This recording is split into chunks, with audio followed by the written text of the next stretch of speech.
4月27號第一次接觸 Gemini， 想整個聊天室，好似以前啲江湖咁，再整多個地圖就可以喺地圖上面跑啦。連上 Firebase 可以更多人入嚟，加上初代勇者嘅 Spy Suite啊，連底圖都未 cut 嘅，底圖 cut 咗啦，對位啊就初代勇者就可以行啦。戰鬥模擬器，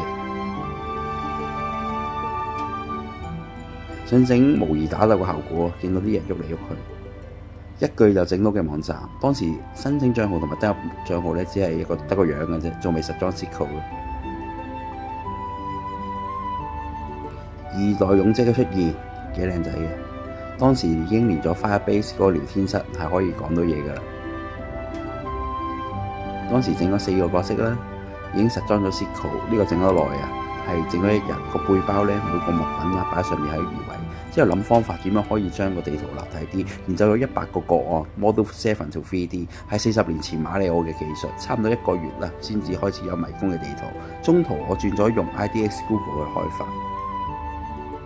研究咗100張地圖，整咗 2.5D 地圖，之後用咗幾日嚟實裝，整咗20幾張郊外嘅地圖啊 3.6JS。Gemini 最後實裝咗一個 3D 嘅地圖，對上1個月按 Cursor 進度快咗10倍。簡單嘅掘礦整裝備就係打咗食人花，跟住掛機，跟住就可以有啲礦啊。之後就自己合成裝備啦，裝備係由玩家生產嘅。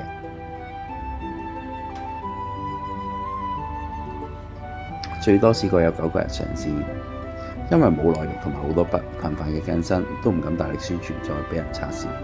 再試數長期嘅一個，真係好唔開心，真係好想希望還原翻以前魔力寶貝一齊升呢組隊嘅日子。睇咗好多轉身異世界嘅漫畫，有好多地下城嘅挑戰。我諗我完成咗個夢想咧，唔知有冇人玩呢？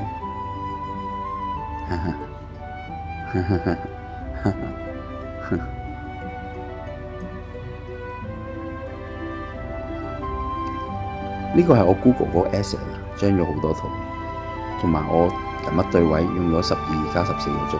多謝收睇。